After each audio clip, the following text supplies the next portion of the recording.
우리가 백제 무령왕의 위대한 업적을 이야기할 때 과연 그의 곁을 묵묵히 지켰던 수많은 여성들의 이야기는 얼마나 알고 있을까요? 어쩌면 그의 찬란했던 치세는 왕과 신료들만의 성취로 설명하기보다 기록에 드러나지 않은 다양한 구성원들의 역할까지 함께 떠올릴 때 더 입체적으로 이해될지도 모릅니다. 그 안에 왕실 여성들의 목도 있었을 가능성이 있지 않을까요? 역사의 큰 흐름 속에서 위대한 왕의 그림자에 가려져 있던 그러나 중요한 맥락을 보탰을 가능성이 있는 여성들의 존재를 오늘 함께 조명하며 우리가 알던 역사의 빈틈을 채우고 새로운 시각을 제시해드리고자 합니다. 이 이야기는 단지 과거의 기록을 훑는 것을 넘어 역사를 바라보는 우리의 관점을 송두리째 바꿀지도 모릅니다. 지금으로부터 약 1500년 전 백제는 그야말로 존망의 기로에 서 있었습니다. 찬란했던 한성시대의 영광은 고구려의 칼날 아래 무참히 짓밟히고 수도를 빼앗긴 채 웅진 지금의 공주로 급하게 도읍을 옮겨야 했던 참담한 현실에 직면했죠. 백성들의 삶은 피폐해졌고 왕실은 흔들리는 뿌리처럼 위태로웠습니다. 이러한 혼란 속에서 즉위했던 동성왕은 백제의 재건을 도모했지만 끝내 501년 피살되며 전국은 다시 큰 혼란에 빠지게 됩니다. 왕의 갑작스러운 죽음은 백제 왕실을 더욱 깊은 혼돈의 소용돌이로 몰아넣었고요. 왕이 피살된 뒤 누가 다음 보위에 오를 것인가를 두고 왕실 내부의 권력 다툼은 극에 달했습니다. 이 시기 백제에게 가장 절실했던 것은 바로 안정이었죠. 단순히 왕좌를 지키는 것을 넘어 왕실의 권위를 다시 세우고 백성들에게 신뢰를 줄 수 있는 정통성 있는 리더십이 절실했습니다. 왕권이 흔들리면 나라의 근간이 흔들리는 법이니까요. 과연 이 혼란스러운 시기에 백제를 다시 일으켜 세울 새로운 왕은 누구였을까요? 그리고 그가 등장하기까지의 배경에는 어떤 숨겨진 이야기들이 있었을까요? 바로 이때 백제의 운명을 바꿀 한 인물이 등장합니다. 무령왕릉에서 확인된 지석, 묘지석, 기록에 따르면 그는 462년에 태어난 인물로 전해지며 훗날 백제의 왕이 되는 무령왕입니다. 일본의 일본서기에는 그가 일본에서 태어났다는 기록도 전해지지만 정확한 출생지는 학계에서도 여전히 논쟁이 이어지고 있습니다. 그는 501년 동성왕이 피살된 뒤 왕위를 이어받아 즉위했고 이후 왕권을 위협하던 세력과 내부 혼란을 정리하는 과제부터 마주하게 됩니다. 하지만 그의 즉위는 마냥 환영받는 분위기만은 아니었습니다. 이미 피폐해진 국토, 흔들리는 왕권, 그리고 왕위 계승을 둘러싼 복잡한 그림자 속에서 무령왕에게 놓인 길은 결코 평탄하지 않았습니다. 이런 위기의 순간 왕실의 안정과 혈통의 정통성을 확보하는 일은 국가의 미래를 결정짓는 핵심 과제였습니다. 무령왕은 어떻게 이 난국을 헤쳐나갔을까요?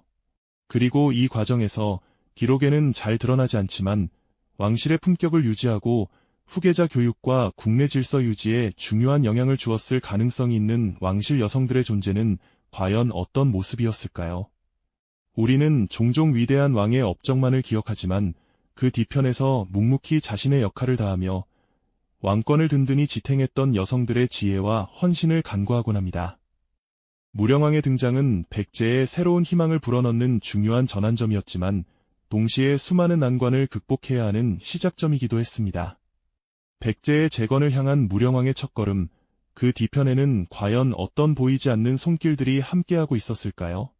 다음 이야기에서는 무령왕 즉위 초 불안정한 왕권을 다지고 내부 결속을 강화하는 과정에서 왕비와 모후 등 왕실 여성들이 수행했을 숨겨진 역할에 더욱 깊이 주목해보고자 합니다. 그들의 섬세한 손길이 어떻게 백제의 뿌리를 더욱 단단하게 만들었을지 함께 탐험해보시죠. 무령왕의 등장은 분명 백제 재건의 중요한 전환점이었지만 그 앞길은 결코 순탄치 않았습니다. 특히 동성왕 시기를 거치며 피폐해진 국토와 흔들리는 왕권, 그리고 복잡했던 왕위 계승 문제는 무령왕에게 커다란 숙제로 다가왔죠. 이런 불안정한 시기에 국가의 근간을 튼튼히 다지기 위해서는 무엇보다 왕실의 안정이 절실했습니다. 왕실이 굳건해야 백성의 마음도 하나로 모이고 혼란스러운 귀족 세력 또한 통제할 수 있었을 테니까요. 바로 이 지점에서 우리는 기록의 빛이 미처 닿지 않았던 왕실 여성들의 존재에 깊이 주목해볼 필요가 있습니다. 왕비와 모후 같은 왕실 여성들은 공식적인 정치 무대에 자주 등장하지는 않았지만 궁중 질서와 왕실 내부의 안정에 일정한 역할을 했을 가능성이 있습니다. 이러한 역할은 왕권이 불안정했던 시기에 왕실의 권위를 유지하는데 간접적으로 기여했을 것으로 학계에서는 추정하기도 합니다. 그들의 섬세하고도 단단한 손길이 백제의 뿌리를 더욱 깊고 튼튼하게 만드는데 일정한 역할을 했을 것이라는 추론도 가능합니다. 먼저 왕실의 품격을 유지하는 일은 단순한 거칠애가 아니었습니다. 혼란스러운 시기일수록 왕실의 권위와 위엄을 대내외에 보여주는 것이 중요했죠. 왕비와 모후는 궁중 예법과 의례의 중심에 서며 왕실의 격조를 대변하는 상징적 존재로 인식되었을 가능성이 큽니다. 그들의 절제된 태도와 궁중 의례는 백성에게 안정감을 주고 대외적으로도 왕실의 권위를 보여주는 효과를 가졌을 수 있습니다. 이는 결과적으로 왕권의 정통성과 권위를 강화하는 정치적 효과를 낳았을 수 있습니다.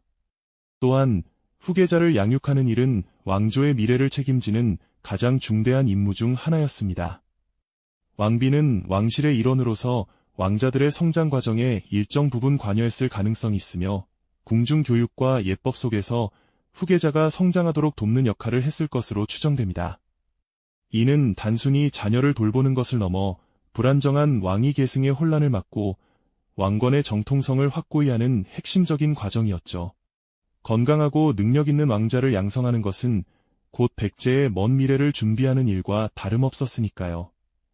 왕실의 대를 잇는다는 것은 국가의 영속성을 담보하는 것이었고 이 중차대한 역할을 왕비는 묵묵히 수행했을 것입니다.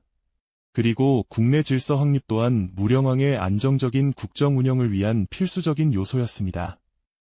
혼란한 시기일수록 궁궐 내부의 크고 작은 갈등은 자칫 왕권에까지 영향을 미칠 수 있었죠. 왕비와 모후는 궁중 생활과 의례를 관리하는 중심 인물로서 궁궐 내부의 질서를 유지하는 역할을 맡았을 가능성이 있으며 이러한 궁중 질서는 왕이 국정에 집중할 수 있는 환경을 조성하는데 일정 부분 영향을 주었을 것으로 보입니다. 궁궐 내부의 평화와 질서는 곧 왕실 전체의 안녕을 의미했고 이는 왕권 강화에 보이지 않는 든든한 토대가 되었을 테지요. 이처럼 왕실 여성들은 겉으로 드러나는 정치의 전면에 서기보다는 왕실의 품격과 궁중 질서, 후계 체계의 안정 같은 영역에서 왕권 운영을 간접적으로 떠받쳤을 가능성이 있습니다. 그들의 역할이 어디까지였는지 단정하긴 어렵지만 왕실 내부의 안정이 축적되는 과정에서 일정한 기여가 있었을 가능성은 충분히 생각해 볼 수 있습니다. 이렇게 다져진 내부의 단단함은 이제 백제가 외부로 눈을 돌릴 준비를 하게 했을 겁니다. 과연 그 다음 단계에서 이 여성들의 지혜는 어떤 방식으로 백제의 대외 활동과 찬란한 문화 융성에 기여했을까요? 네, 2회차 대본이 마지막 문장에서 이어받아 백제 여성들의 지혜가 대외 활동과 문화 융성에 어떻게 기여했을지 함께 탐구해 볼까요? 왕실 내부가 일정 부분 안정되어가는 흐름 속에서 무령왕은 외부로 시선을 돌려 활발한 대외 교류를 펼칠 수 있었던 것으로 보입니다. 특히 중국 양나라와의 교류, 그리고 일본과의 관계는 무령왕 대 백제의 대외 위상을 보여주는 중요한 사례로 자주 언급됩니다. 이 거대한 외교의 물결 속에서 과연 여성들은 어떤 보이지 않는 손길로 백제를 도왔을까요? 기록에는 명확히 드러나지 않지만 그들의 간접적 혹은 직접적인 기여 가능성은 충분히 상상해 볼 수 있습니다.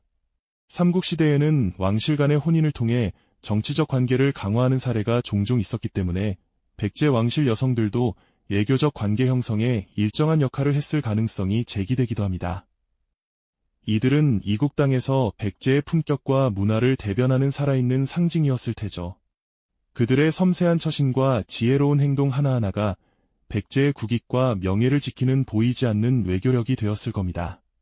마치 험난한 파도 속에서 돛담배의 방향을 미묘하게 조절하는 키처럼 그들의 존재는 백제 외교의 흐름을 유리하게 이끌었을 테니까요. 또한 백제의 찬란한 기술력, 특히 직조나 염색과 같은 생활공예 분야에서는 여성들의 노동과 기술이 중요한 역할을 했을 가능성이 있으며 이러한 기술들은 당시 백제 문화의 발전과 생활 수준을 보여주는 요소로 평가됩니다. 섬세한 비단 한 폭, 아름다운 무늬의 도자기, 정교한 금속 공예품 하나하나에 여성들의 숙련된 기술과 미적 감각이 고스란히 담겨 있었을 테죠.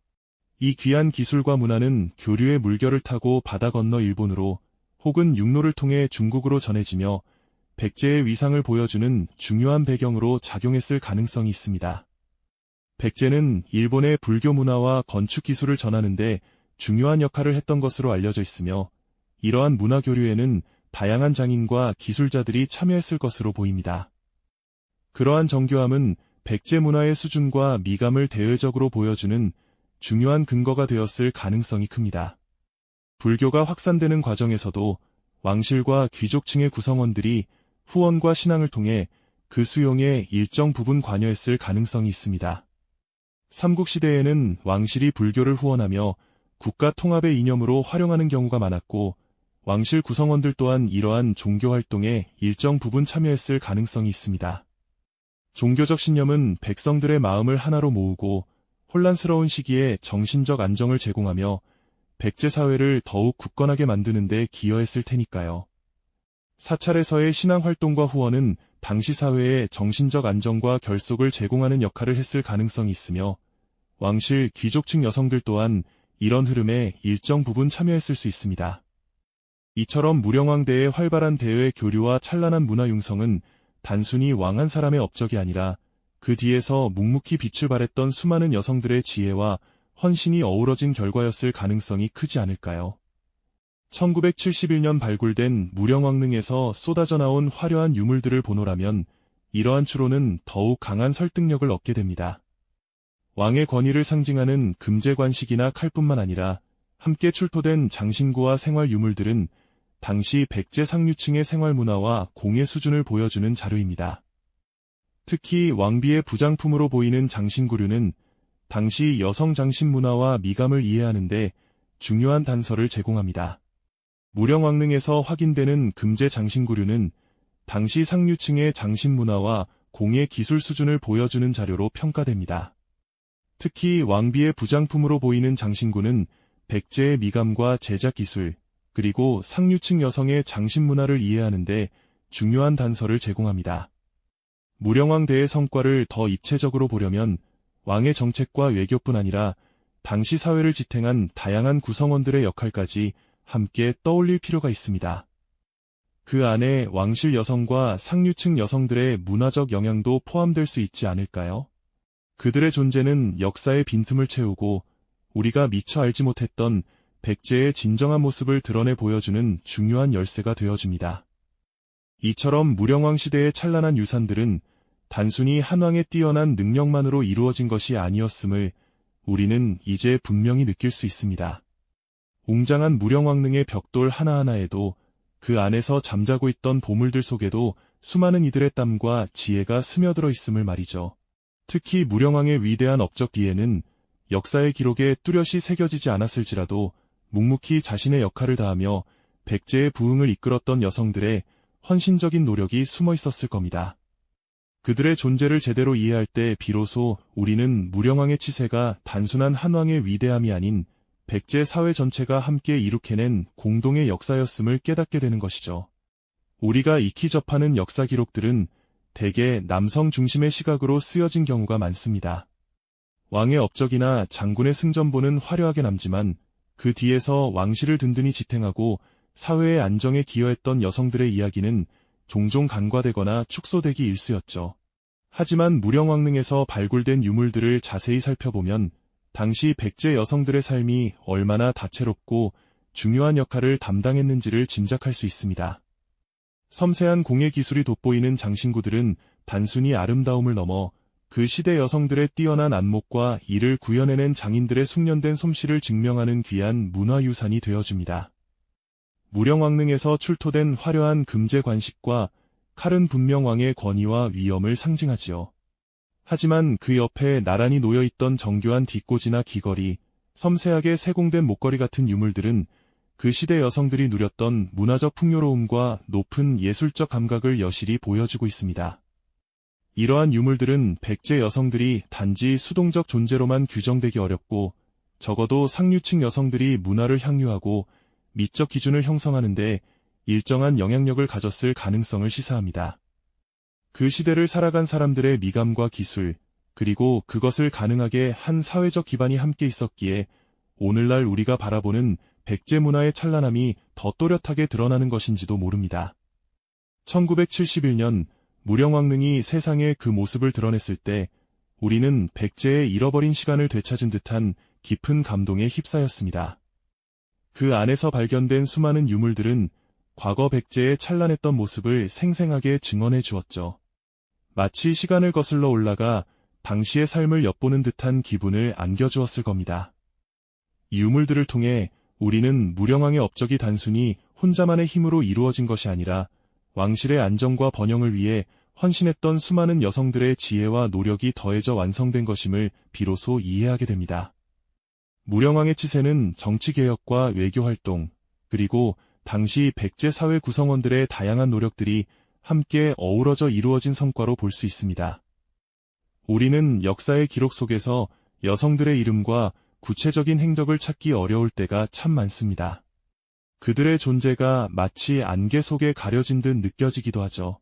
하지만 이제는 그들의 부재를 아쉬워하기보다 기록되지 않은 그들의 흔적과 기여를 상상하고 추론하는 노력이 더욱 필요하지 않을까요?